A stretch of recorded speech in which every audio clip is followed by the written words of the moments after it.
dan pukul 2.31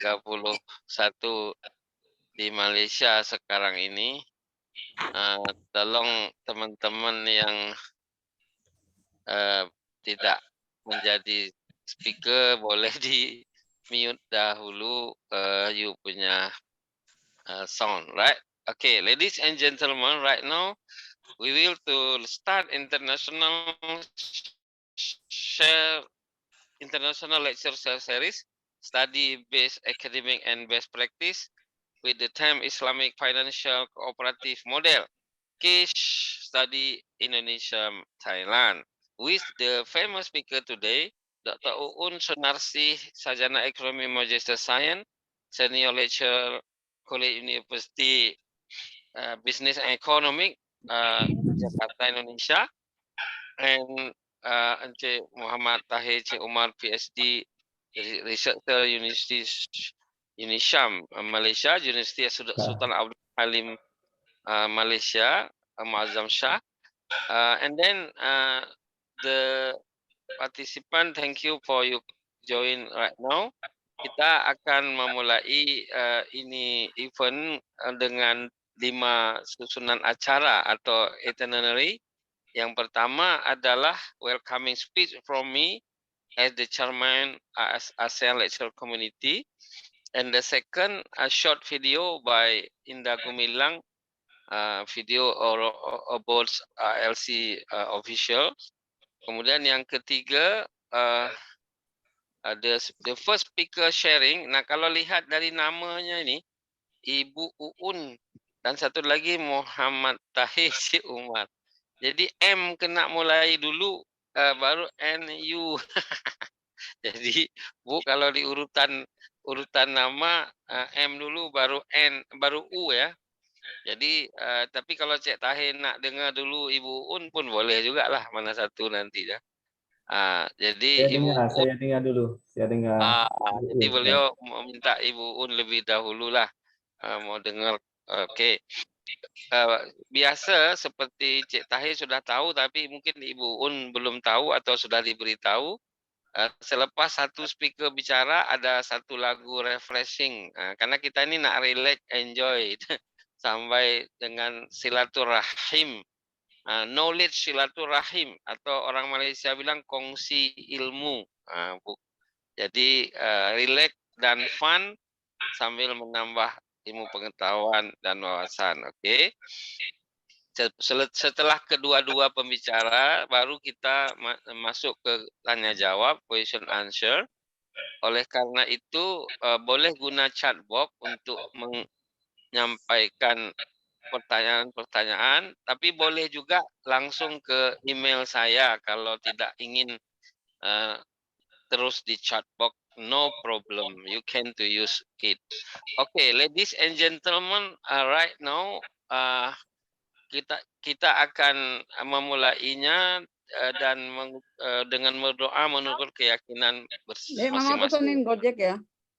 Itu ojeknya sudah dipesanin ya. Berdoa dipersilakan. 30 to 35 minutes, please. You are the co-host right now. Yes, screen is very clear, but you must be to Zoom. Okay, Islamic Financial Cooperative Model, right? Okay, izin Prof. Bismillahirrahmanirrahim. Assalamualaikum warahmatullahi wabarakatuh. Salam. Good afternoon, Prof. Reja, Prof. Dr. Tahir dan all participant. Ya. Terima kasih kepada Prof. Reja yang sudah memberikan opportunity to me, kesempatan kepada saya untuk bisa bersilaturahim tadi ya, dan untuk bisa melanjutkan nanti ke jenjang itu adalah kolaborasi di dalam penelitian. Baik, saya ingin mencoba untuk menjelaskan terkait dengan Islamic Financial Cooperative Model case study Indonesia Thailand. Di sini adalah akan dibagi menjadi 3, yaitu adalah syariah kooperatif, kemudian objectives of Islamic Financial Statement, serta Cooperatives and SDGs, Sustainability Development Goals-nya. Nah, pada saat kita berbicara terkait dengan kooperatif, berarti adalah akan berbicara terkait dengan perkembangan lembaga keuangan syariah. The development of the number of Islamic financial institutions is very rapid, both in the banking sector and in the banking sector. Jadi di sini perkembangan lembaga keuangan syariah ini sangat pesat ya, baik dari sektor perbankan maupun non perbankan. Terlihat dari sini adalah bahwa di dalam sektor perbankan, the banking sector itu ada 12 Islamic Commercial Bank, kemudian ada 21 Syariah Business Unit, serta 165 Islamic People Financing Bank. Jadi ada 12 bank yang sebelumnya adalah 14 bank umum syariah yang kemudian melakukan merger di tahun 2021. Kemudian ada 21 unit usaha syariah US dan ada 165 BPRS. Kemudian kalau kita lihat lagi ya, sektor non perbankan ada 215 syariah financial service institution ya. Kemudian ada syariah insurance, kemudian ada syariah financing ya, guarantee dan atau syariah microfinance institusi. Artinya di sini adalah bahwa di dalam perkembangan sektor non perbankan pun itu mengalami pertumbuhan yang sangat-sangat bagus. Itu adalah lebih kepada tadi adalah untuk syariah kooperatif itu sampai mencapai 150.223. Ini per 2021. Nah, perkembangan dari lembaga keuangan syariah ini adalah bisa menggambarkan bahwa sistem ekonomi Islam ini mampu mengadaptasi terhadap perekonomian konvensional yang selama ini menguasai kehidupan masyarakat, termasuk adalah Indonesia. Yang kedua, perkembangan lembaga keuangan syariah itu adalah sangat pesat, itu karena adanya kesadaran dari manusia yang ingin, ya masyarakat yang ingin menerapkan nilai-nilai Islam di dalam kegiatan ekonomi ataupun kegiatan muamalahnya. Dan tak kalah pentingnya bahwa perkembangan lembaga keuangan syariah ini itu adalah didukung tentunya oleh regulasi oleh pemerintah ya, yang diperlukan oleh pemerintah untuk berjalannya operasi itu sendiri ataupun lembaga keuangan syariah itu sendiri. Nah, kemudian the Syariah Cooperative function as an intermediary institution by collecting fund for members, prospective members, other cooperatives, and or their member, as well as providing financing to these parties and its operational activities based on Al-Quran and Hadith. The Syariah Cooperative is a cooperative whose business activities are financing, investing, and saving with a profit sharing system. The Syariah Cooperative is a specific and unique Islamic microfinance institusi, typical of Indonesia.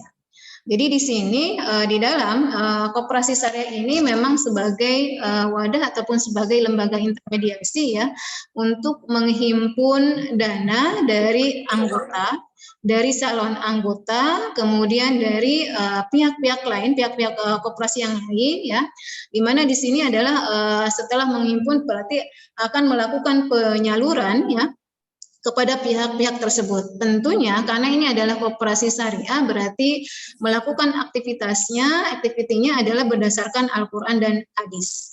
Nah, kemudian dikatakan bahwa di sini adalah merupakan syariah kooperatif ini adalah specific and unique Islamic microfinance.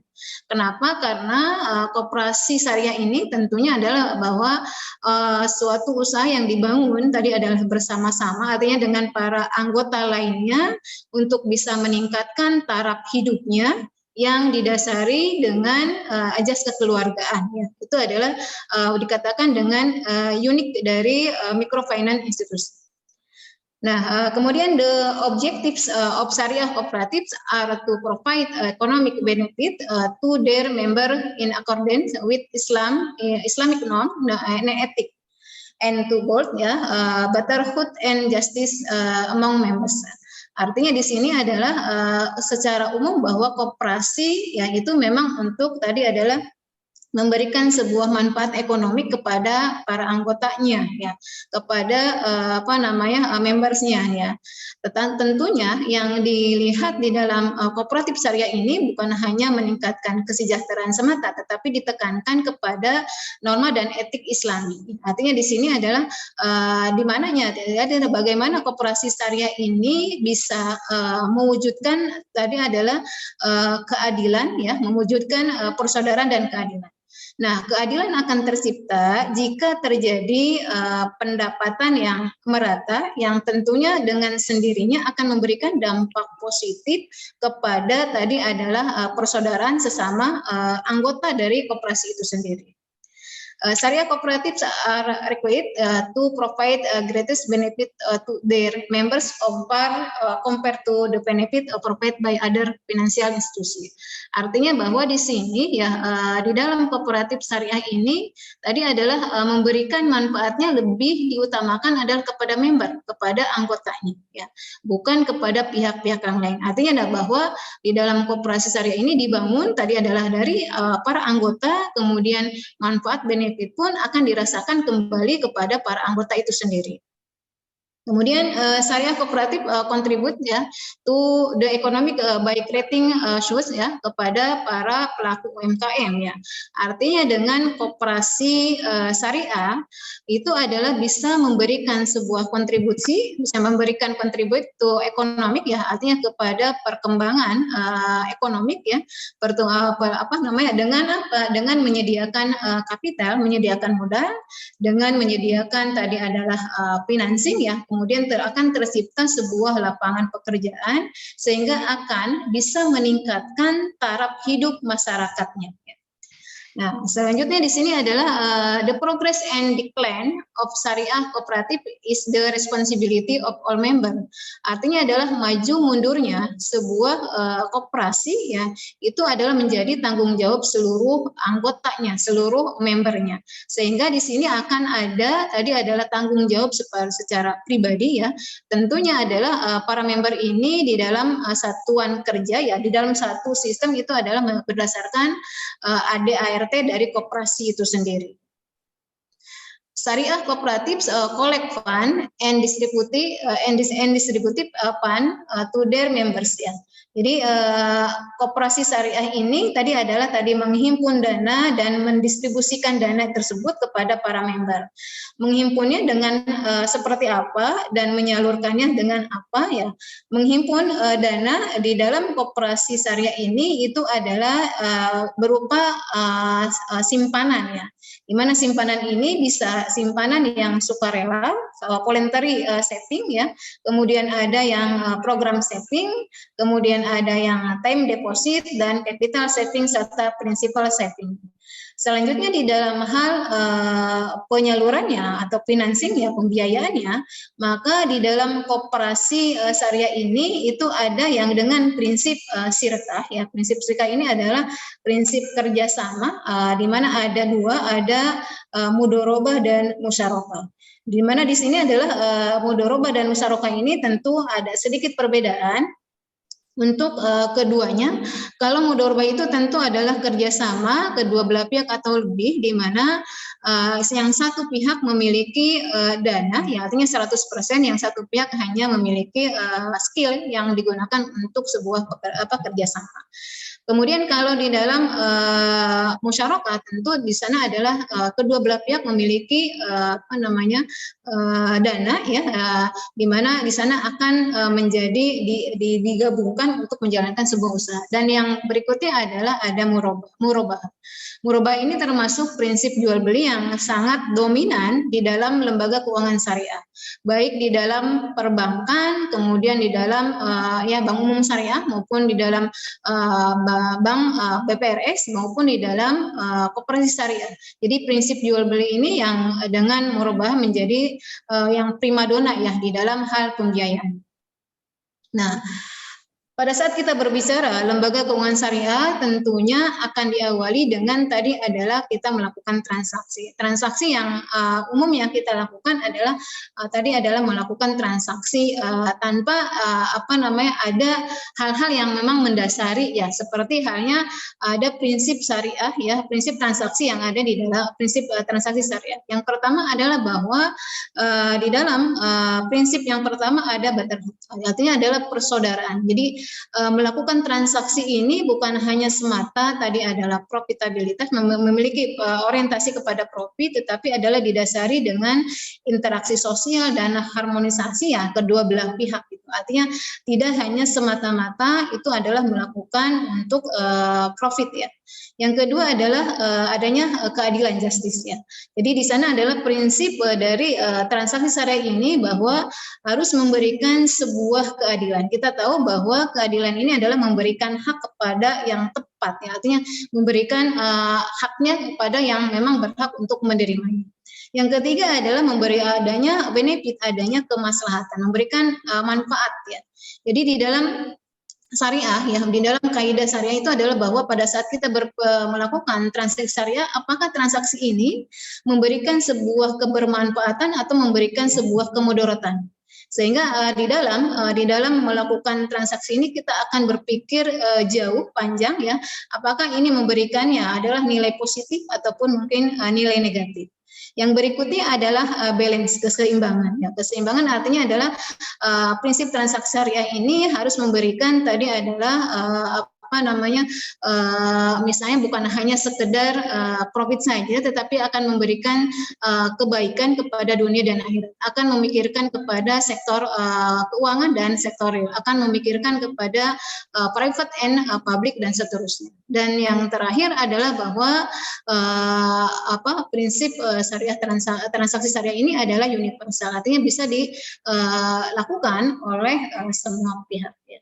Kemudian tadi adalah kita masuk kepada karakteristik. Karakteristik yang ada di dalam transaksi syariah itu adalah tentu tidak boleh adanya riba. Kita tahu bahwa riba ini adalah merupakan yang dilarang ya, itu di dalam Islam ya. Artinya transaksi yang mengandung riba ya tidak boleh, kemudian tidak boleh mengandung adanya unsur kezoliman, karena di dalam melakukan transaksi ini antara kedua belah pihak ini itu adalah harus antara diminum, harus rela sama rela kedua belah pihak gitu kan. Tidak ada yang tertekan atas terjadinya transaksi tersebut. Kemudian tidak boleh adanya gambling, goror, dan tidak haram, artinya adalah halal untuk dilakukan. Nah, kemudian pada saat kita berbicara laporan keuangan di dalam koperasi syariah, tentunya adalah ada acuannya yang kita pakai. Itu di sini adalah koperasi syariah mengacu kepada IAI, Ikatan Akuntan Indonesia, itu adalah SAK yang sudah disahkan ya oleh IAI dan disetujui oleh DSN, Dewan Syariah Nasional MUI. Kemudian juga berdasarkan kepada PSAK ya 27 yang sebelumnya kemudian diganti dengan etap ya. Jadi yang sudah diganti dengan etap dan peraturan Menteri Koperasi. Nah, untuk laporan keuangan yang ada di dalam koperasi syariah itu ada 7 ya. Kita tahu bahwa ada laporan posisi keuangan sama seperti halnya yang kita pelajari, kemudian laporan laba rugi, perubahan modal, kemudian cash flow, kemudian sumber dan pendistribusian dari zakat, kemudian sumber dan penyaluran atau distribusi dari dana kebajikan serta catatan atas laporan keuangan. Nah, sekarang kita berbicara terkait dengan yang kedua adalah tujuan laporan keuangan. Nah, tujuan laporan keuangan ini itu sebenarnya di dalam akuntansi syariah apa? Kalau kita berbicara akuntansi syariah, maka ada sedikit yang membedakan dengan akuntansi yang sudah kita kenal ya. Artinya adalah yang kita pelajari bahwa di dalam akuntansi syariah ini adalah laporan yang disusun ini adalah selain sebagai tadi adalah informasi untuk pengambilan keputusan, juga adalah sebagai tadi adalah untuk akuntabilitas, sebagai pertanggungjawaban. Kita lihat di sini apa sebenarnya tujuan dari pelaporan keuangan yang ada di dalam akuntansi syariah, yaitu adalah ikhlas. Nah, kita tahu bahwa ikhlas ini seperti halnya kita saat beribadah, kita beribadah kepada Allah, ya tidak ada ilah yang lain. Maka di sini juga adalah saat kita melakukan muamalah, saat kita melakukan kegiatan ekonomi, maka ikhlas ini adalah kita gunakan. Seperti apa? Jadi di sini adalah berarti bahwa kegiatan ekonomi yang kita lakukan ini betul-betul ditujukan, dihadapkan hanya untuk Allah. Dengan cara apa? Ini adalah bahwa ada dua versi ya yang disampaikan di sini, bahwa Islamic Accounting for Knowledge, the objectives of financial statement to provide information and media for accountability.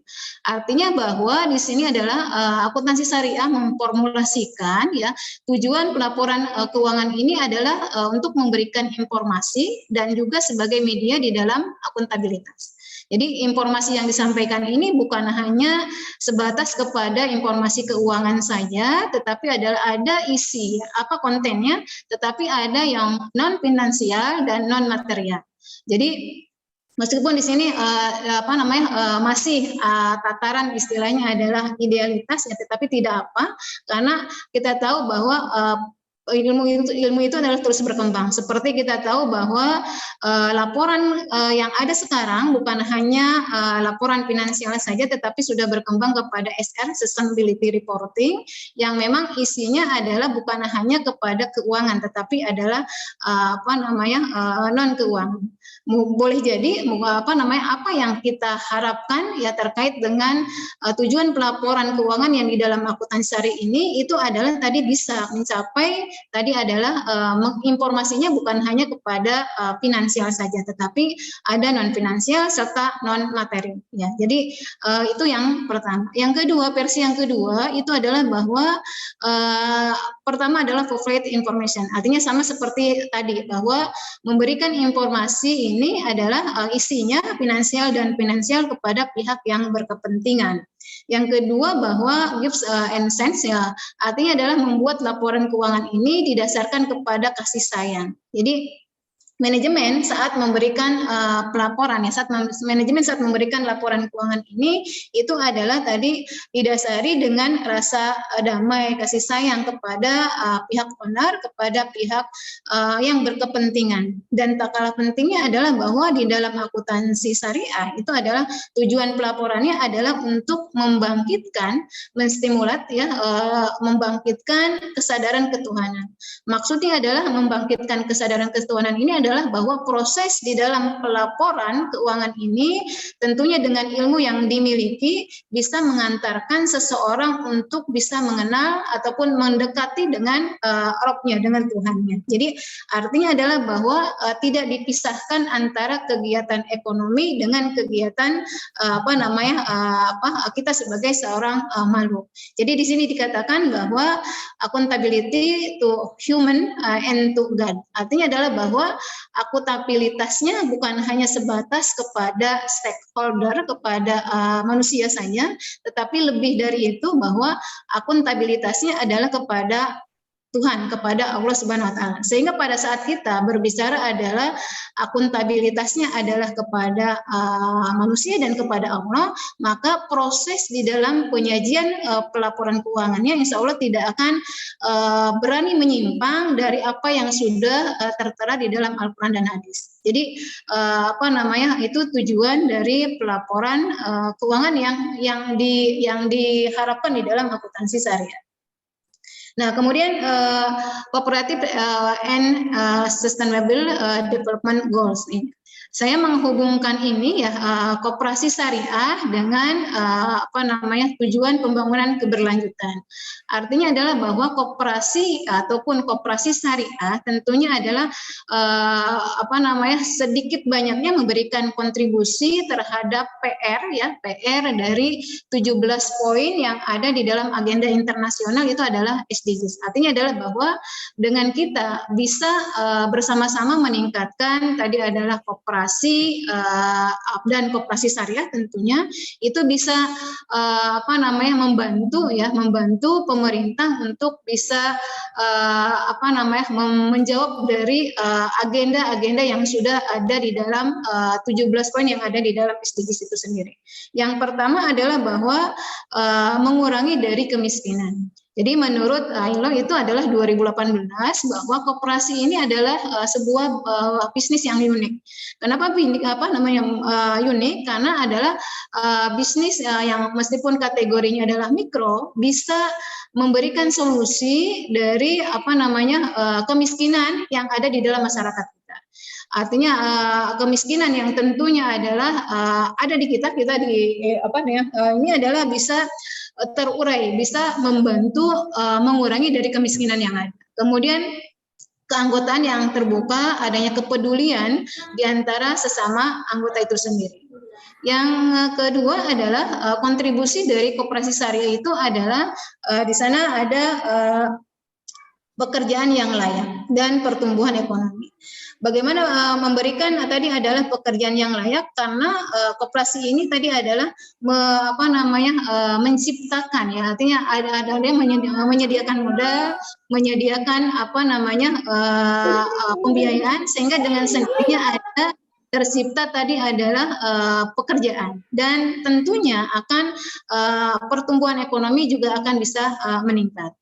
Selanjutnya adalah masuk kepada tadi memberikan kontribusi atau menjawab kepada goals yang ke-10 yang 10 itu adalah mengurangi di sana adalah ketidaksetaraan. Jadi ketidaksetaraan ini adalah terjadi maka dengan adanya koperasi karena memang saling tadi adalah bekerja sama saling tolong menolong, adanya rasa kekeluargaan yang sangat tinggi ya.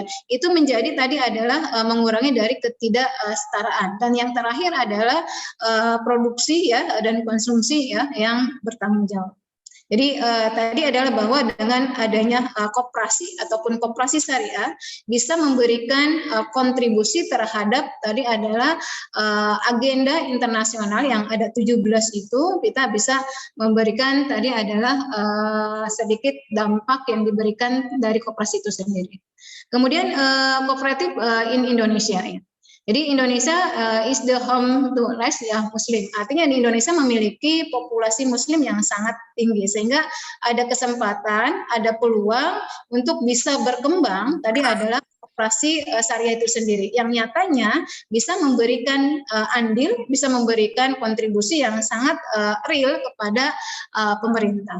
Kemudian di sini kooperatif sektor is the artinya adalah bahwa koperasi ini adalah merupakan sektor yang bergerak di dalam kegiatan yang publik ataupun sosial ya. Jadi berbicaranya adalah bahwa bukan hanya sebatas ke komersial koperasi ini tetapi ada kegiatan yang sifatnya adalah sosial.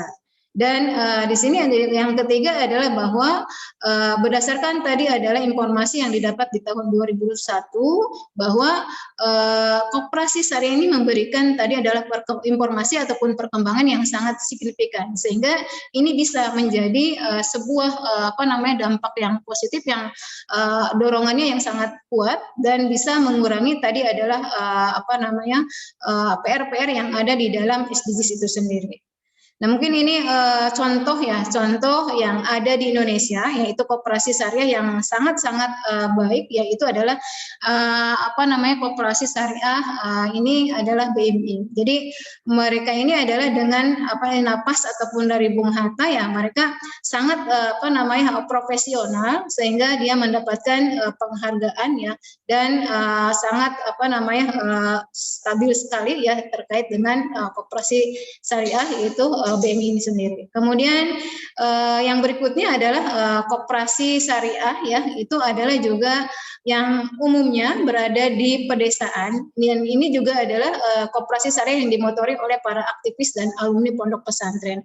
Dan ini juga menjadi sebuah contoh ya BMT ataupun koperasi syariah yang meraih tadi adalah the best Islamic microfinance. Mungkin itu yang bisa disampaikan ya terkait dengan Islamic financial pokok operasi syariah yang ada di Indonesia. Terima kasih Prof. Reja dan Prof. Taher dan Ibu Bapak semua. Assalamualaikum warahmatullahi wabarakatuh. Waalaikumsalam. Wah, bagus sekali. Ini cocok nih buat research collaboration nih dengan Cik Tahir nih. Bagus nih, sama-sama menguasai Islamic Economic and Banking. Oke, good. Tadi menarik juga ya, ada laporan kasih sayang ya. Saya itu. Oke, time is your now. Cik Umar Tahir, PhD from University Sultan Abdullah bin Shah, Indonesia, Malaysia. Sila. Bismillahirrahmanirrahim. Assalamualaikum warahmatullahi wabarakatuh. Innal hamdalillah nahmaduhu wa nasta'inu wa nastaghfiruh wa natubu ilaih. Wa na'udzu billahi min syururi anfusina wa min sayyiati a'malina. May yahdihillahu fala mudilla lahu wa may yudlil fala hadiya lahu. Asyhadu an la ilaha illallah wa la syarika lahu wa anna Muhammadan 'abduhu wa rasuluh. Allahumma shalli ala Muhammadin wa ala alihi wa sallim. Amma ba'd. Alhamdulillah, pertama-tama kali terima kasih kepada Tuku Syahrul Riza ataupun Profesor Madya. Kita panggil Profesor Madya kat sini, Associate Professor Tuku Syahrul Riza yang beritahu kepada saya untuk saya membentangkan tentang korporasi Islam ataupun kewangan korporasi Islam di antaranya Indonesia, Thailand dan Malaysia. Aku saya include sebab banyak juga kajian saya di Malaysia. Pertama kali saya minta izin share slide itu sikit sebanyak tentang slide. Ya. Okey, very clear. Nampak, okey. Alhamdulillah.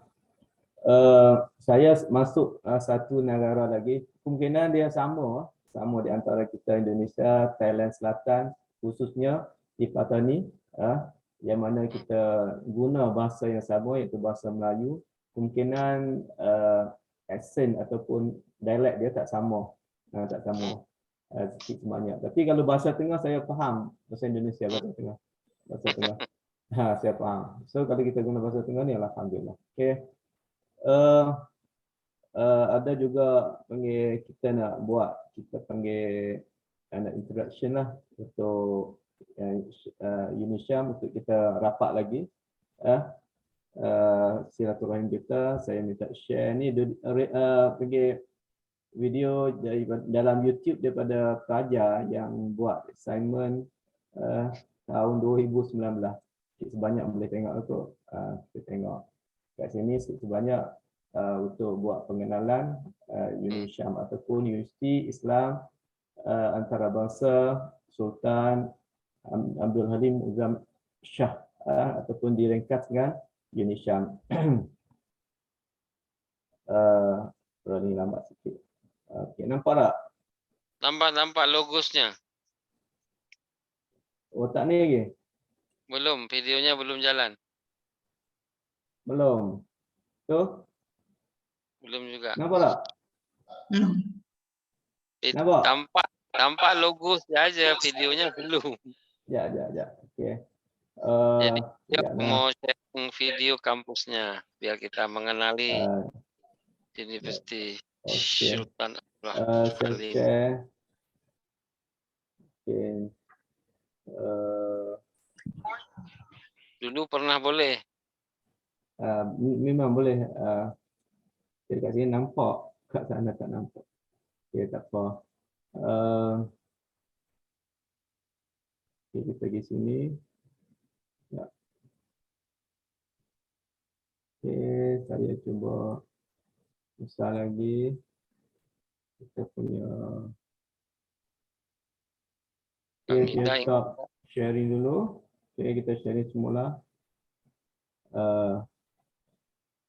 Okey, dia kena buka sound. Share sound. Okey, dah nampak dah. Okey, bismillahirrahmanirrahim. Saya silap share tadi. Nampak dah? Okey. Sekarang boleh. Suaranya. Hanya 3 minit. 3 minit sahaja. 3 minit. Okey, bismillahirrahmanirrahim. Tontonnya dibesarkan. Ya, Bapak Ibu inilah kampus. Kawasan kampus Bangsa. Kita kampus kita dalam hutan. So it's you. If I'm ever gonna fall in love, I know it's gonna be you. It's you. So it's you. Met a lot of people, but nobody feels like you. So please don't break my heart, don't tear me apart. I know how it starts, trust me, I've been broken before. Don't break me again, I am delicate. Please don't break my heart, trust me, I've been broken before. I've been broken, yeah. I know how it feels to be open and then find out your love isn't real. I'm still hurting, yeah, I'm hurting inside. I'm so scared to fall in love, but if it's you, then I'll trust you. So it's you. If I'm ever gonna fall in love, I know it's gonna be you. It's you. So it's you. Met a lot of people, but nobody feels like you. So please don't break my heart, don't tear me apart. I know how it starts, trust me, I've been broken before. Don't break me again, I am delicate. Please don't break my heart, trust me, I've been broken before. No, I'm not the best at choosing lovers. We both know my past speaks for itself.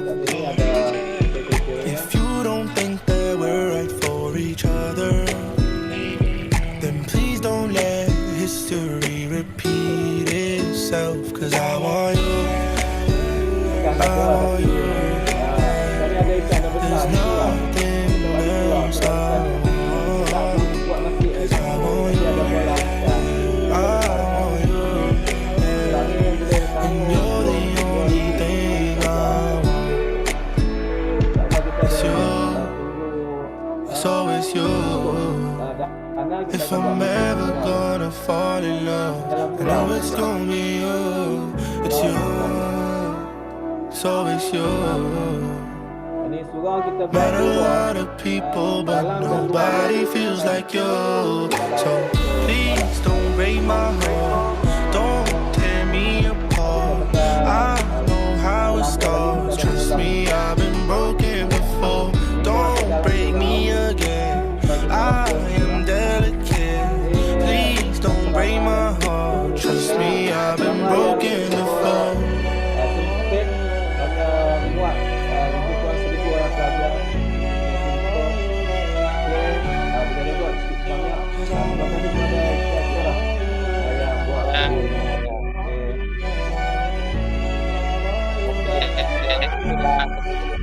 Tentang Indonesia. Ini kita pergi buat slide pula, insyaAllah. Yes, okay. Nanti nak panjang kita sambung, insyaAllah.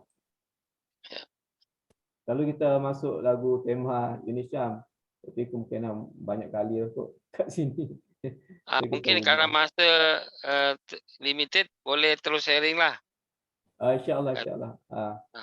Sekarang ni kita nak share saya punya slide. Okay.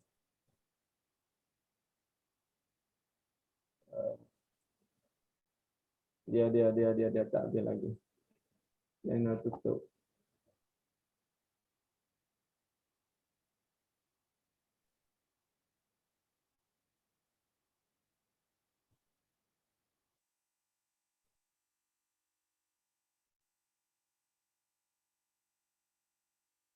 Dia mari lagi, insya-Allah.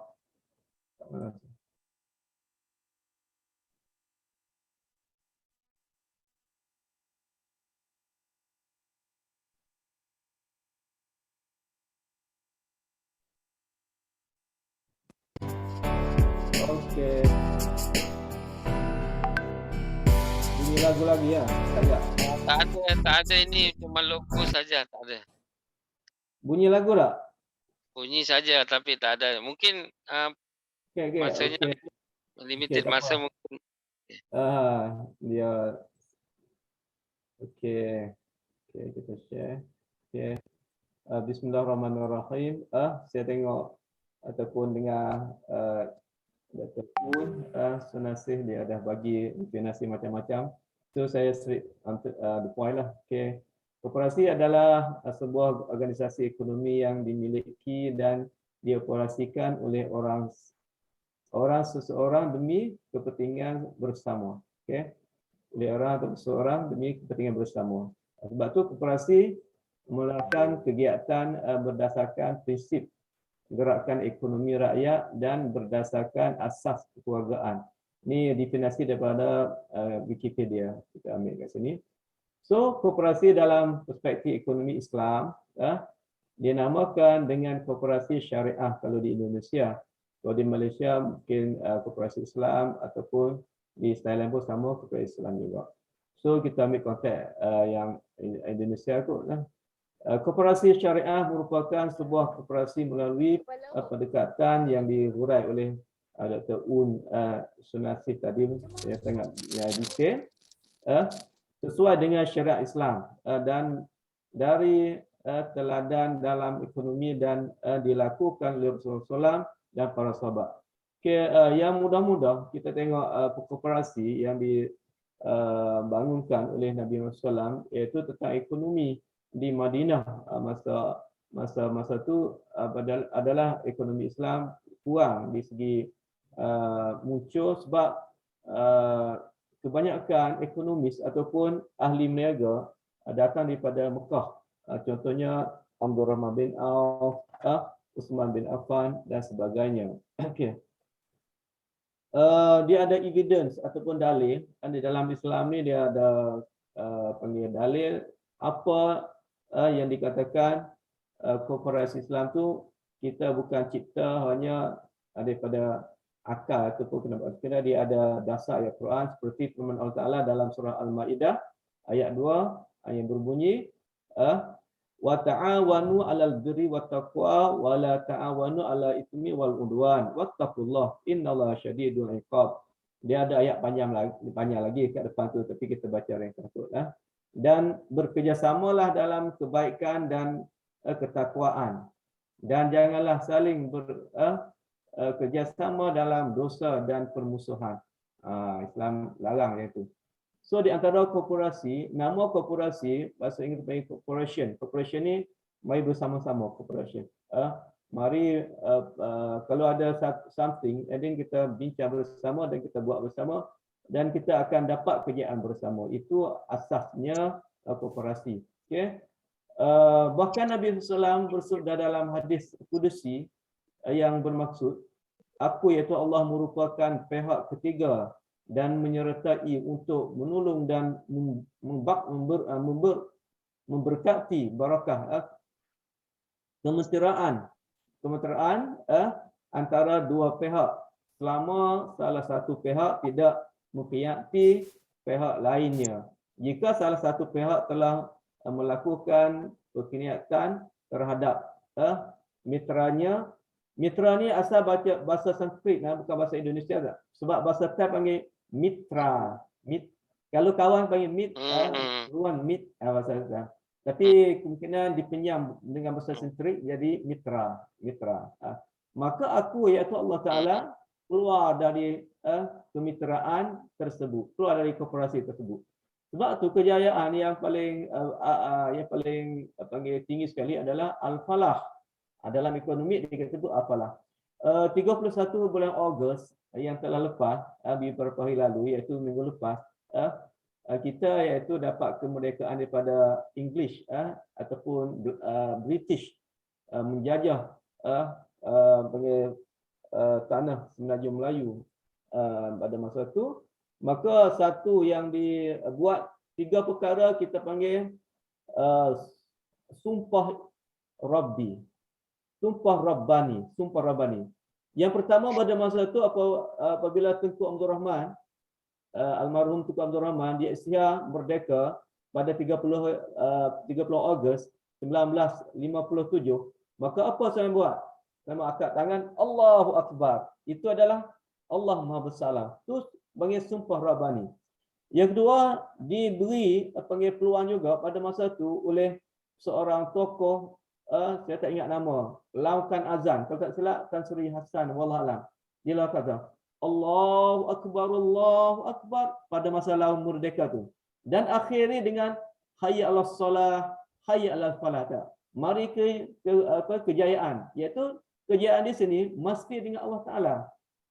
Dengan Allah Akbar, Allah Taala, bukan kejayaan kita. Itulah prinsip-prinsip asas korporasi Islam. Yang tiga, akhir sekali kena ingat, untuk kita nak berjaya dalam korporasi Islam atau mana-mana kegiatan, pekerjaan, kita kena doa. Maka di situ juga diberi kalau tak silap orang alim juga, ulama pada masa hari merdeka tu, iaitu baca doa selamat dan sebagainya.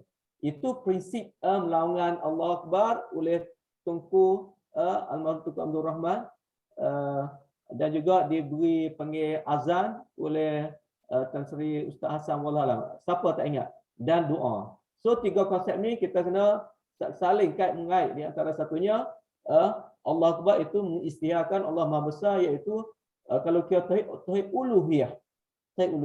Dan azan adalah syiar Islam. Azan ni, kelebihan azan ni iaitu apabila kita azan, dengan siapa syaitan akan melari daripada orang azan tu, dengan siapa bermain-main jauhnya. Ini di riwayat oleh Nabi SAW juga. Okay. Hari ini saya tak banyak cakap, maka saya sedang buat panggil research tentang kita panggil financial best, most best financial cooperative in Malaysia ataupun in Kedah. So saya buat kajian ni, saya ambil tak banyak contoh. Kita tengok apa yang kita ada sekarang ni. Masing-masing ada. Indonesia ada, Malaysia ada, Thailand pun ada. Apa ni? Saya ambil buat panggil sampel 5 masjid di kawasan Bandar Baling ataupun tempat saya duduk ni. Salah satunya iaitu Masjid Islahiyah Tawar di Baling. Okay. Masjid ini nampak kurang teratur sebab masjid agak dalam desa, kampung. Tapi keuangan dia boleh tahan juga. Di sinilah wujudnya korporasi di antara jemaah masjid, dan kita kata insya-Allah ambil dana dari sini untuk bantu entrepreneurs ataupun usahawan. Ini dia, saya ambil catatan sikit tentang pendapatan dia. Okey. Cuma pendapatan ini mungkin dia istihad. Dia telah panggil istihad yang dalam buku kita tak tanyalah. Cuma kita ambil gambar ni untuk buat bukti kata ada keuangan dalam masjid. Ini adalah sebagai korporasi Islam. Walaupun bukan nama, ini adalah salah satu contoh korporasi Islam di segi keuangan. Kita tengok elok-elok, senang ya panggil panggil akaun dia. Yang pertama penerimaan. Penerimaan kalau kita bahasa akaun panggil kredit. Dan pembelanjaan, debit. Tengok debit. Di antara kredit dan debit, saya ada lagi 2 masjid insya-Allah, tapi nak buat ringkas untuk masa sepatutnya saya lecture 1 hingga 3 jam satu ni. Okay, tak apa. Jumlah kita ambil kat sini, dia ada di antaranya dia ada panggil 31.5 2022 baru ambil ya. Ini gambar ni baru ambil oleh satu orang PhD student. Kita beri kredit kat dia, nama Zahana. Okey. Sekarang ni dia ada di Tan Suci Mekah. Okey, tak apa. Kat sini kita tengok jumlah wang yang baki. Nampak wang yang baki. Kita buat panggil ambil pendapatan dengan perbelanjaan. Saya nak concern wang yang baki ni adalah 1 bulan. 1 bulan satu masjid yang kecil, tidaklah luas, bukan masjid bandar, adalah 138,573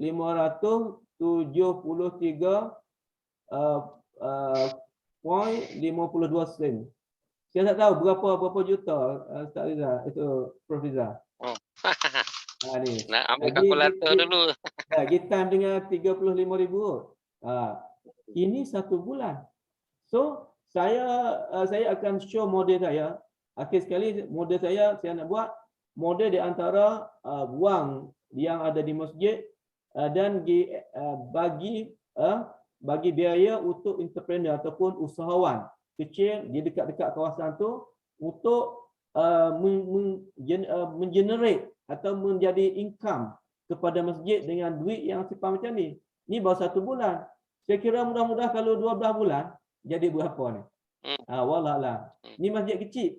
So, manakala dana untuk kita buat korporasi di masjid di kampung itu sangat mudah. Di antara dalam kita punya tiga negara. Lebih lagi di Indonesia. Yang tak saya Indonesia populasi dia ada 280 juta lebih kurang kan?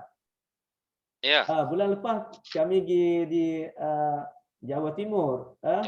Jawa Timur. Dibagi tahu oleh Prof. Rizal, ada populasi dia 51 juta kat situ. Dan saya lalu melewati masjid-masjid di Surabaya, Masya Allah, masjid besar-besar. Saya kata populasi ataupun jemaah masjid akan datang kat situ lebih daripada duit daripada sini ni. Ni populasi sikit tapi dapat Masya Allah. Banyak ni 1 bulan. Kedua bulan banyak lagi. Apa yang dia buat panggil instrumen untuk dapat? Ni kita belum pakai app lagi. App contoh sekarang ni ada panggil Cash Walker, app apa yang masjid tu, one touch kita boleh transfer. Dia ada Touch and Go di Malaysia. Tapi saya nak tunjuk instrumen dia ni ya. Apa ni? Kotak. Kotak besi. So kalau kita pakai app, ni pakai kotak besi, orang datang masuk duit. Macam ni ya. Masjid Seraya. Kita dah dapat banyak. Mana tahu orang yang masuk dalam ni orang yang datang masjid. Kalau orang datang masjid tak dapat. Kalau kita pakai app, social app, seperti app pay apa yang Indonesia pakai, wallahualam lah. Ini adalah satu masjid saya buat kajian. Sangat di kampung kamu Tawar, dekat dengan universiti lebih kurang 8 kilo ke 5 kilo, wallahualam lah. Ini masjid kampung. Okay. Satu masjid lagi dekat sini juga. Ini daerah ni juga. Ini masjid kampung juga. Dia banyak pekanlah Kupang, orang tak banyak. Dekat sini berlainan pula. Dia penyataan kawan. Okay. So asal dia ambil satu ni, dia 6 bulan ya. Januari, Februari, Mac, April, Mei, Jun. So kajian kat sini. Untuk 6 bulan saya buat calculation boleh 87 ribu. 255 Malaysia ringgit. Kalau saya buat andaian, sebab kita buat research ni kena ada andaian. Kalau 12 bulan kita kira constant, kita tak kira panggil ada sikit sebanyak more or less lah, panggil plus and minus, dia akan dapat 174,000. Kalaulah masjid ni dia simpan duit hingga sampai 5 tahun, apa berlaku dengan masjid ni? So banyak. Kita dapat dana ni untuk buat korporasi, untuk assist, untuk tolong panggil entrepreneur ataupun usahawan yang cekap. Contoh kalau di Madinah seperti Uthman bin Affan, Abdurrahman bin Auf, itu adalah otak orang yang mega. Macam kita ni tak pandai mega, kita tak boleh nak fikir. Okey. Itu apa dia buat instrumen dia? Ni kotak macam ni. Masya-Allah. Tak. Lain kita pakai lagi. Sebab tu kita kena combine antara tabung dan panggil teknologi, kita panggil fintech. Insya-Allah saya ada buat paper tentang fintech, tentang social finance, fintech. Ini baru pakai ni, baru masuk ni duit ni. Okey. Kita tak jauh beza. Masjid satu lagi, Masjid Tok Bandar Baling. Ni masjid kampung juga. Masjid kampung. Tapi masjid ni duduk tepi bukit, cantik. Kalau kita tengok view dia memang cantik masjid ni. Cantik. Ni pergi ambil dengan sendiri ni, ambil kamera dengan sendiri. Shoot dengan sendiri. Bukan tak ambil dalam YouTube dah. Ni tak keluar dari YouTube, dalam website. Dan tengok pendapatan dia, yang ni memang detail. Ini memang detail. Dia mingguan. Kalau sebut mingguan ni, iaitu punya hari Jumaat. Jumaat mingguan. Hanya kita ambil 4 minggu. 4 minggu 1 bulan, 1 bulan dapat 18,000. 18,000. So kalau 12 bulan, setahun akan dapat 225,612 Malaysia ringgit. Agaran pendapatan masjid ni banyak, tapi macam mana kita nak generate biar jadi instrumennya sama, akan agak sama ya, pakai tabung didikan macam ni ya. So kalau kita pakai teknologi, kita akan dapat banyak lagi. Saya harap anak-anak yang duduk dalam ni cuba fikir macam mana kita buat app. Di surah saya tak ambil ni, tak sempat. Okey. Dan inilah conclusion dengan model yang saya cipta sikit banyak. Bukan saya cipta, Allah Ta'ala juga ni. Saya cuma cuba-cuba, okey. Okay, dari tahun lepas kita buat, okey, kita buat panggil publish dalam journal. So saya buat macam ni ya. Okey. Iaitu most best Islamic financial cooperative. Saya ambil dana tadi. Dan tadi tak pernah cari lain. Sebab kita orang Islam ni insya-Allah kalau dana ada boleh buat macam-macam. So apabila kita dana ni, dia ada AJK masjid ni. AJK masjid kena ada sifat macam ni. Sifat macam ni untuk jadi kooperatif. Iaitu yang pertama commitment and integrity, kena ada ketulusan. Macam tadi, okey, dia ambil duit, dia letak biar orang ramai tengok. Papan iklan tentang kewangan. Yang kedua consistent and focus. Kena istiqamah. Kita bukan duit, bukan ambil duit corruption ataupun kita apa? Buat lari duit sebab itu tak. Kita kena ada juga cari smart capability and skill management. Yang ni kena belajar. Yang ni kena belajar di Unisha. Dengan Cypher, Center of Islamic Finance and Research kat sini. Kena ada ni. Dan answerableness and transparency. Kena ada boleh jawab. Kalau jemaah tanya, macam mana duit Pak Imam? Duit kat mana ni? Dah kena ada ketulusan, transparansi, terbuka. Macam buat iklan tadi tu. Kita sangat suka. InsyaAllah kita akan buat kaji. Saya buat kaji ni, saya dapat dana daripada universiti RM10,000. Alhamdulillah. Saya akan tamat kajian saya tahun 2023 bulan 7. InsyaAllah. Sekarang ni dah kumpul maklumat dan kita buat ni. So saya nak macam mana ambil dana ni? Dana yang ada dan orang yang mentadbirkan kewangan sebagai financial cooperative, saya nak pakai instrumen ni. Semua source of fund tu, macam tadi, dia ada crowd fund, derma tadi, general dan juga dia ada shareholder daripada cooperative members. Apabila kita ada setup, dia kena ada panggil duit amanah kat sini. InsyaAllah, duit tadi kita dah kumpul dan kita boleh tunjuk kepada ahli masjid tu ni. Bukan kata kita nak mana-mana. Panggil ahli jawatan kuasa yang mentadbirkan duit, bukan kami. Kami hanya itu aja, okey? Kita nak buat apa? Untuk apa? Kita nak buat entrepreneurship financing, kita panggil. Biayaan untuk usahawan. Kira guna macam mana? Kita ambil apa? Kita akan bagi jumlah yang banyak, kita akan guna contohnya mudharabah musyarakah, kan? Mudharabah kita bagi untung, musyarakah adalah kooperatif. Musyarakah adalah kooperatif di antara ahli jawatan kuasa masjid dengan entrepreneur yang duduk ni. Lagu itulah Nabi Muhammad SAW akan buat, bukan hanya asing di antara businessman asing, usahawan asing, orang yang macam saya ni, contoh suka masjid asing. Itu tak jadi timbul panggil ekonomi yang lestari. Ekonomi yang lestari untuk kita. Sebab tu kekuatan Islam dia duduk di antara orang masjid dengan orang usahawan. Kekuatan Islam. Contohnya Nabi punya sahabat 4 orang. Abu Bakar, businessman. Uthman, businessman. Umar, businessman. Ali dia ahli panggil ahli ulama, ahli dia mengaji. Sebab tu 3 orang di antara kekuatan Islam sahabat Nabi Rasulullah. Dan Nabi sendiri adalah businessman yang terulung. Kerana Nabi sendiri dapat panggil jadi kita panggil mudarib ataupun orang yang buat kongsi di antara Nabi dan Siti Khadijah. Siti Khadijah bagi panggil capital provider, bagi modal. Nabi sebagai usahawan yang berjaya pada masa itu. Tapi kita tak timbul masa itu. Okey. Apabila kat situ kita dapat result awareness and financial cooperative movement of people and strong Islamic brotherhood. Macam doktor tadi, kita akan dapat ukhuwah Islam yang kuat di antara orang masjid dengan usahawan. So apa akan jadi? Dia akan jadi change the mindset. Pindah. Dulu orang Melayu tak pandai berniaga, kita hanya bagi kat Cina. Sekarang ni kita bagi orang Melayu. Through incentive to civilization di antara orang masjid dengan usahawan, Islamic financial cooperative through study in mosque. Lepas tu boleh mai buat masjid itu sebagai tempat mungkinnya zaman dulu sebagai universiti. Tak ada universiti. Tak perlu saja. Terima kasih. Okay. Wow, good. Terima kasih, bagus sekali short dan mantap.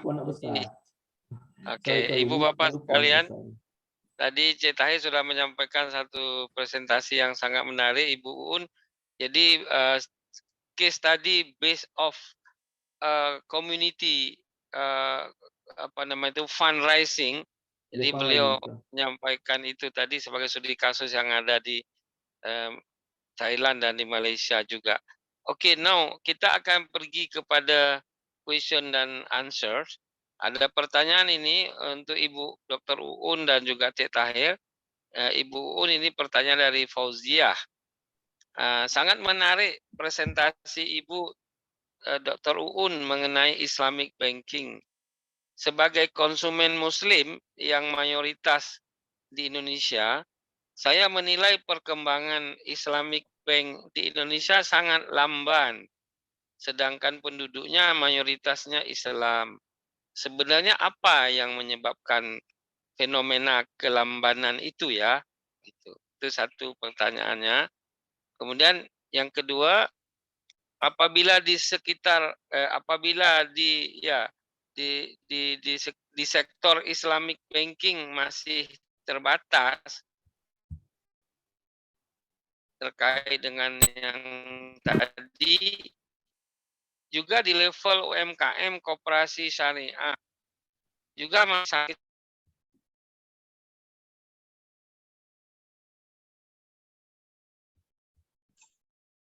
maju di Indonesia.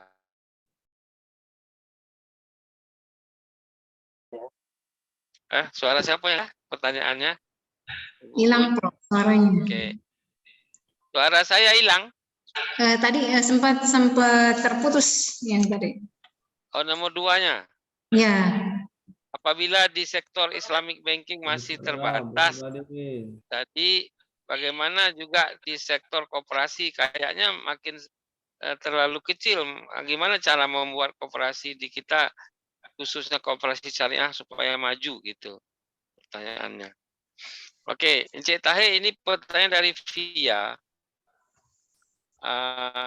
Dia bilang 5 tahun yang lalu dalam salah satu tesis UMKM ya, jadi di sini dibilang UMKM itu usaha menengah, kecil menengah ataupun small medium enterprise di kawasan Indonesia, Malaysia, Thailand.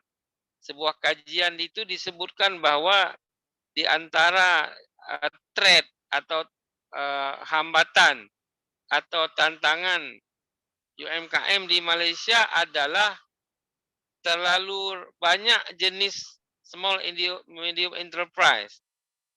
Yang kedua, masih kurang insentif. Apakah keadaan ini masih berlaku hingga kini? Sebab ini tesis sudah 5 tahun yang lepas katanya. Kemudian yang kedua, tadi Cik Dr. Tahir tadi sharing studi yang dilakukan di Kedah. Sebagaimana diketahui, Kedah di Malaysia itu berdekatan dengan selatan Thailand. Kita tahu nilai uang ringgit Malaysia lebih besar daripada Thai baht. Bagaimana impact-nya terhadap belanja koperasi yang ada di Thailand Selatan dan Malaysia Utara? Nah, itu pertanyaannya. Boleh dijawab oleh Ibu Un dalam 5-7 menit dan juga nanti Cik Tahir. Silakan. Baik, terima kasih Prof atas pertanyaannya dan terima kasih kepada penanya Mbak. Kenapa tadi adalah perkembangan baik bank syariah maupun mikro syariah itu terkesan lambat ya. Artinya memang betul bahwa umat Islam di Indonesia adalah umat yang terbesar di dunia. Namun memang pergerakan untuk lembaga keuangan syariah khususnya adalah perbankan memang lambat. Hal ini mungkin bisa dibandingkan dengan tetangga-tetangga kita ya, negara kita itu adalah seperti Malaysia ataupun lainnya, itu adalah tetangga kita lebih cepat ya. Kenapa? Mungkin ini adalah kembali lagi kepada kalau saya ya melihatnya adalah kepada kita sebagai seorang muslim, apakah memang memahami dengan baik ya terkait dengan Islam itu sendiri. Contoh misalnya gini, bahwa pada saat kita alhamdulillah dilahirkan di dalam keadaan muslim, kemudian idealnya atau sewajarnya adalah bahwa kita memang menerapkan ya aturan Islam itu adalah untuk seluruh aspek kehidupan kita, termasuk di dalamnya adalah kegiatan ekonomi ataupun kegiatan muamalah kita. Namun nyatanya perbankan syariah ya meskipun di kita adalah muslim terbesar, pergerakannya baru mencapai market share-nya itu tidak lebih dari 6%. Ini berdasarkan penelitian bahwa ini adalah adanya kesadaran dari umat muslim yang memang belum seluruhnya. Artinya belum seluruhnya kenapa? Karena memang masih berorientasi kepada profit ya. Contoh misalnya terkait dengan kita melakukan transaksi di bank syariah, tentunya adalah mindset kita yang memang adalah sudah sadar tidak sadar kita sudah terfokus kepada materi, maka kita akan berhitung gitu. Akan berhitung berapa bagi hasil yang kita dapatkan, apakah di bank syariah dengan bank konvensional seperti itu. Nah, jadi artinya adalah dari kesadaran kita sebagai seorang muslim juga memang belum seluruhnya ya. Artinya adalah kembalikan lagi kepada kita sebagai seorang muslim yang ada di Indonesia yang terbesar seharusnya adalah bisa memimpin. Namun sampai saat ini adalah belum. Mari kita sama-sama untuk bisa berpikir secara lebih komprehensif, artinya adalah dengan sistem ekonomi Islam itu adalah baik di mikro ataupun di tadi adalah sektor perbankan, itu adalah memang harus didukung dari tadi adalah umat Islam itu sendiri sebagai deposan ataupun sebagai tadi adalah pihak ketiga yang memang mempush ya untuk adalah pihak ketiga di bank syariah ataupun di mikro. Jadi artinya adalah bahwa kita sendiri memang adalah mungkin bisa saja dibilang adalah setengah hati ya gitu kan, artinya tidak all out ya untuk bisa mendukung pergerakan dari LKS ataupun lembaga keuangan syariah yang ada di Indonesia itu sendiri. Artinya adalah bahwa kembali lagi kepada pemahaman yang lebih lebih baik lagi ya, tadi adalah terkait dengan tadi adalah Islam itu adalah mencakup seluruh aspek kehidupan sehingga tidak ada pemisahan antara duniawi dan ukhrawi. Kemudian tadi adalah terkait lagi dengan mikro juga sama, artinya adalah bahwa di dalam tadi adalah perkembangannya betul baik ya, namun memang membutuhkan suatu dorongan yang sangat kuat dari kita sebagai masyarakat untuk bisa mendorong pendampingan terhadap mikroekonomi itu sendiri, sehingga tadi adalah bisa menjawab, bisa membantu, bisa berkontribusi terhadap PR yang ada di dalam SDGs itu sendiri. Artinya memang tidak bisa sistem ekonomi Islam itu adalah tadi meskipun saya bilang adalah adaptif dan seterusnya, tidak bisa membalikan telapak tangan kita lantas bisa mengungguli dari ekonomi kapitalis yang sudah istilahnya mengakar ya di kita itu adalah dengan ekonomi Islam. Artinya memang butuh pemahaman, butuh dorongan, butuh regulasi gitu ya. Itu adalah untuk bisa melakukan percepatan di dalam perkembangan lembaga keuangan syariah itu sendiri. Mungkin itu Prof yang bisa disampaikan. Wow, jawabannya sangat influent, lancar sekali. Oke. Cik Tahir, 2 pertanyaan dalam 5-6 menit.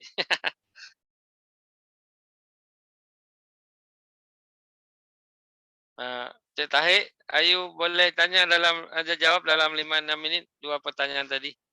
Okey. Yang tadi saya sempat catat tentang PrEP dan terlalu banyak ada MCA di Malaysia, itulah menyebabkan lambat kot. Okay. Saya macam ni, kemungkinan yang tu adalah kita panggil cepat dan lambat di antara perkembangan di antara SME di Malaysia. Itu bukan soal. Yang soal adalah di segi panggil pemahaman di antara usahawan dengan yang memberi pemodalan. Contoh pemodalan yang dapat selalunya daripada bank-bank yang akan beri dana yang volumenya sangat besar. So apabila sangat besar, yang SME dia tak akan dapat yang sangat besar sebab dia ada limited dia. Contoh limited SME akan dapat contoh 100,000 Malaysia ringgit. So apabila kat situ dia ada limitation di segi panggil bank untuk nak bagi tak bagi. Persoalan dana bukan masalah, tapi persoalan usahawan tu ada masalah. Orang yang usaha tu ada masalah. Masalah contohnya tak ada skill. Dia buat benda yang sama. So apabila buat produk, di segi ekonomi masih ada production, ada consumption. Apabila production terlalu tinggi tapi consumption terlalu rendah, sekarang ni sebab apa? Sebab diatasi oleh kita panggil app-app yang contoh tu sebagai Lazada, Shopee dan sebagainya. So banyak entrepreneur yang tak guna lagi usahawan tengah sebagai marketer. So kat situ dia di antara direct producer dengan consumption. So apa terjadi kepada usahawan? Sebab usahawan bukan semuanya sebagai panggil producer, tapi sebagai marketer. Akan jadi gap kat situ. So kita bukan salah di segi banyak dan sikit jumlahnya, tapi kita salah di segi macam mana kita ambil teknologi untuk kita buat guna sebagai app untuk kita mana lagi panggil pendapatan untuk SME akan jadi besar ataupun kecil volumenya. Saya tak tahu soalan kedua apa, tak ingat. Dia kata Kedah itu kan nearby Thailand itu. Okey, saya dapat dah. Saya dapat check. Okey. Di antaranya Kedah dan Selatan Thai adalah duit berbeza. Tapi di segi value tak beza. Contoh makanan. Okey. Makanan di Kedah nasi lemak RM1. Kat Thailand pun 10 baht. Value 10 baht dengan RM1 dari segi pendapatan tak beza. Walaupun angka beza. Ini adalah contoh. Kat sini kemungkinan cost of living tinggi kat Malaysia walaupun duit banyak, tapi di Thailand cost of living yang rendah. Contoh saya bagi pengalaman saya, contoh saya pernah mengajar di satu madrasah nama Darussalam. Di situ lebih kurang pelajar 5,000 orang lebih. 5,000 lebih. Kat situ saya hanya dapat kurang daripada RM1,500. RM1,500 iaitu kalau Malaysia kita tak boleh duduk. Tapi saya masa tu Prof Rizal pun pernah pergi ke Narativa. Walaupun duit dia kemungkinan angka banyak, tapi value dia sangat panggil contoh 10 baht dengan RM1 ataupun RM150,000 dengan saya dapat pendapat kalau Malaysia kita lebih lagi di segi pembelanjaan. So kalau kat sini, kalau kat Malaysia kemungkinan dia banyak panggil tax. Tax ni panggil banyak, kita panggil banyak cukai. Pajak tax. Cukai banyak. Kat sana cukai contoh kalau kereta yang saya contohlah kereta. Okey, 2050 cc kami baru bayarnya 2,000 baht. 2,000 baht ni sama dengan Malaysia kemungkinan 220 something like that. Tapi Malaysia kalau kereta ataupun pick up yang 2,500 cc dia kena bayar sampai 3,000. Cost of living dia ada lain. Insurans lain, road tax lain. Saya tahu sebab apa? Baru ni saya lihat di Indonesia pun sama. Kenapa dosen-dosen dia pakai kereta besar? Yang pergi ambil kereta orang dia pakai Fortuner, dia baru. Sedangkan pendapatan dia rendah. Tapi kat Malaysia, Fortuner yang nak pakai Fortuner tu kena gaji 10,000 naik ke atas baru boleh pakai. Wallahualam gitulah. Ada segi value tu tak besar. Tapi di segi cost of living dan juga dari segi tax yang kerajaan ambil itu adalah berbeza. Wallah. Baik, terima kasih. Tadi beliau menjelaskan bagaimana konstruksi koperasi di Thailand dan Malaysia karena berbatasan. Karena Malaysia RM1-nya 3.400, sementara Thai baht itu 450 lebih kurang. Oke, yang terakhir ada Pak Pandu nih. Pak Pandu, boleh Bapak menanyakan sesuatu karena waktunya tinggal 5 menit. Halo, Prof. Pak Pandu, silakan Pak Pandu. Ya, saya ingin bertanya, Prof. Ya, how can effect economic syariat if country ASEAN apply to economic syariat after pandemic, Pak? All right. Okay, thank you. Tahir, you can to answer about this question. What the impact of COVID pandemic in Thailand atau Malaysia to kooperatif? Okey, Bismillahirrahmanirrahim. Sekali lagi saya ambil peluang di sini. Okey.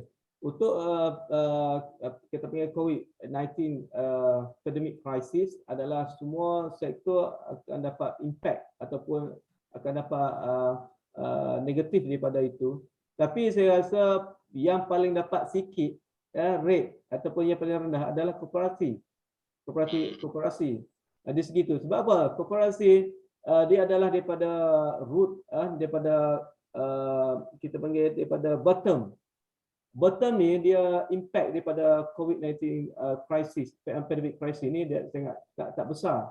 Kalau ikut di segi panggil kita panggil apa? Kita panggil penumbuhan, development yang didapat daripada koperasi ni adalah sangat rendah. Kalau kita banding dengan bank.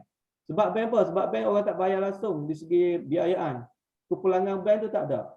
Tapi koperasi still hidup sebab koperasi dia ada produk sendiri. Bank dia ada produk, hanya produk besar-besar, mega-mega produk. So bank akan dapat impact yang paling besar.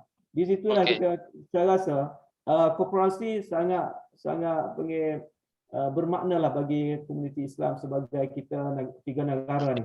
Contoh Selatan Thai, Malaysia dan Indonesia.